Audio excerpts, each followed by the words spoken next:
In rural southern Illinois, a toy company began selling realistic baby dolls to expectant mothers.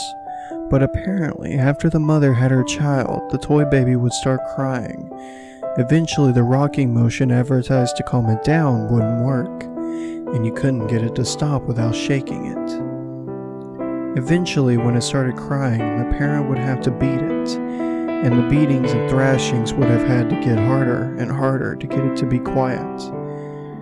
The only thing that seemed to shut the baby doll up permanently was to bash its head against the wall to destroy whatever mechanism triggered the crying.